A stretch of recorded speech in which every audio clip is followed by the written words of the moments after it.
আমার সাথে এরকম কেন হয়? আজ পর্যন্ত আমি একটা বিয়ে পর্যন্ত করতে পারলাম না। আমি যে মেয়েটাই দেখতে যাই, সেই মেয়েটাই কিছু না কিছু একটা গন্ডগোল থাকে। তারপরেও হয়তো কিছুমান জায়গায় যায়া দেখতেই পারি না। কোনো না কোনো এক ছটফট হয়ে থাকে। এরকম কেন হয়? আমি কিছু জানি না। আপনারা যদি কেউ কিছু জানেন, তাহলে অবশ্যই আমাকে কমেন্ট বক্সে জানিয়ে যাবেন। আর কি করলে তাড়াতাড়ি আমার বিয়েটা হয়ে যাবে?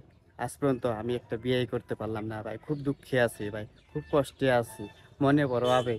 আজ পর্যন্ত একটা মেয়ের সাথে কোনো প্রেমও করলাম না, ভালোবাসাও করলাম না। এখন সরাসরি বিয়ে করতে চাই, তারপরেও কিন্তু মেয়ে পাই না। কেমন একটা জ্বালা ভাই। দেখেন তাহলে নিজেকে কেমন একটা মনে হয়, বলে আমি একটা বিয়েই করতে পারতেছি না। আমি একটা পুরুষ না কি? এরকম একটা তার মানে কোনরকম কিছু একটা ভাব হয়।